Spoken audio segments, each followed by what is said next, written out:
Eric, have you made it official? Yes, I have. I chose to go ahead and enter the draft this following year. I really did go over every possible scenario, situation that I could. Went over with coach, went over with my parents, and coach just told me this would probably be the best thing for me to do is just to go ahead and go to the draft.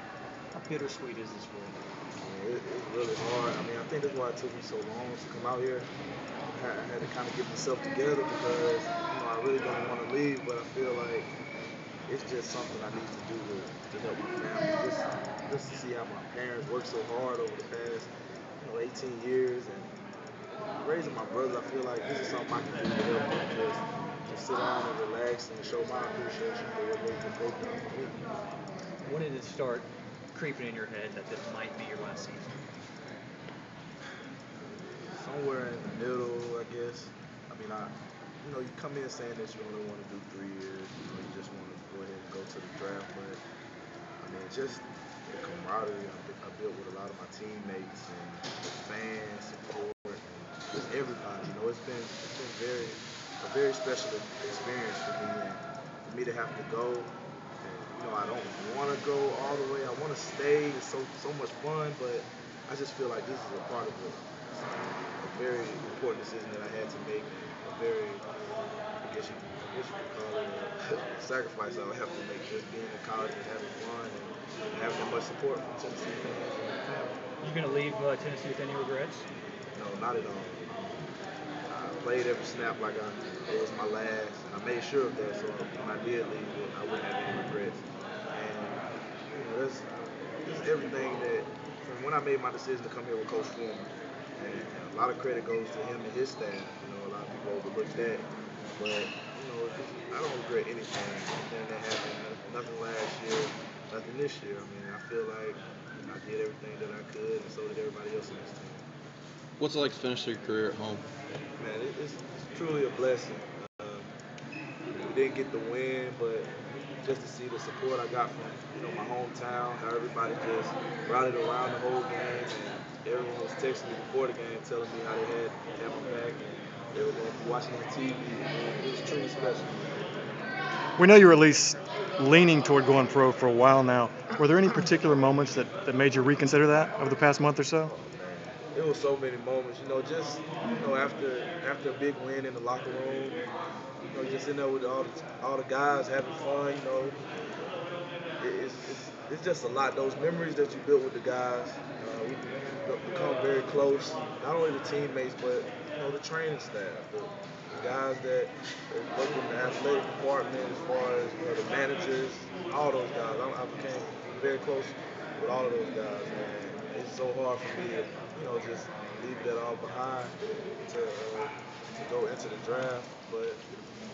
It's just something I feel like I have to do just because I want to see my parents, just relax. And it's so hard because it's like I don't want to go, but I just got to. Eric, you have the benefit. Coach tell that this is the best thing.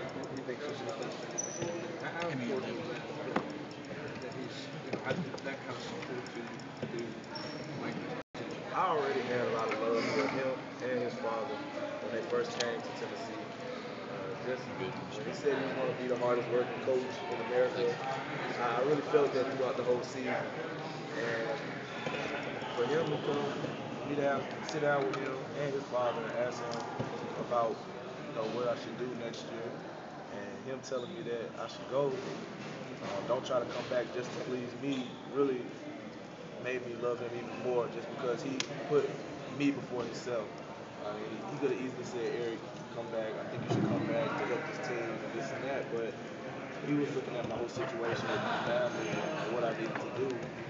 That's why I think that's why a lot of the guys rally behind Coach Kitty, because he really does put his players first before himself, anybody else. He loves his team. He loves the guys that goes out there and fight for him every Saturday. Will it be bothersome not getting the record? No, not at all. I was so close, but I just felt like it is what it is. If God wanted me to break it, I would have broke it. I didn't. Everything happens for a reason, so I guess that could be my motivation for the next level. Lane said this week that you feel more prepared because of all the different ways that they played this year and all the things that they learned. How much, even though you didn't get the record, you didn't sort of play so poorly usually so many different ways, how much better of a football player are you for the way they played this year? Man, I've become so much smarter. Found out a lot of offensive tendencies, and I've gotten the mind of one of the greatest defensive coordinators in America of all time. And when he sits down and he talks to you about defense, he doesn't just tell you to go out there and run this play because I said so. It's more so, this is why we're running it. I want you to know why we're running it, what to look for. And he's basically a great teacher, and he's helped me along the way very, very much. Eric, you've had the benefit of working with coaches, obviously, here that know the NFL, and you've gotten some feedback, I guess, maybe from the NFL or some people that have been around the NFL. You got any sense where you're going to go? And I know the initial reaction is I don't really care where I go as long as I go, but have you got a sense for how that might shake out? No, I really don't know how that'll work out. Hopefully, it's teams that see my character and what I do on and off the field. Hopefully, that whoever it is feels like I can help their program. And I just want to thank Coach Kiffin and his staff, and along with Coach Foreman and his staff, for preparing me for this. Eric, what's your proudest moment? One of my proudest moments was probably tonight to see Jansen get that interception. Just seeing everything, how he matured as a player, and just grown up over the whole season. I call him my protege, and for him to really get that interception and almost break it loose, it was something special. I really feel like he's really matured over the whole season. Eric, did you talk to teammates at all, or how did you sort of address this with friends? Yeah, I really talked to my teammates, and they kind of joked with me and told me, boy, if you come back, we're going to make you go to the draft. Just saying sarcastic stuff like that. They really love me on the team, but they, I guess, realized the opportunity I had as far as to go, I guess, high in the draft. So they were really just like, go ahead and go. Have you decided, are you going to go where you'll kind of train for combine and stuff like that? Or is that Right now, I'm thinking about going to train in Florida. Boca Raton, something like that. I'm going down there with Tony Delani and get ready for the draft. Eric, what happened tonight game that was demise for you guys and a big for the Hokies? Okay. What happened in tonight's game in the lapse of defense, or what was the key for the Hokies' success? I mean, they're a good team. I mean, they won 10 games now 6 years in a row, and they just went out, came out, and did everything they needed to do to win the game.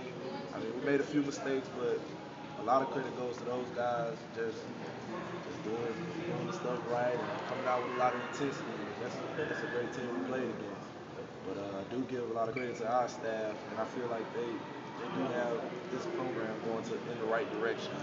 And I mean, I'm not trying to make any excuses, but this has been our full year with Coach Kiffin, and we had a winning season, and we made it to a pretty big bowl game. So it just says a lot about what our staff can do when they get some time to really sit down and get the players they need and want, and really get Tennessee rolling. How about the turnaround?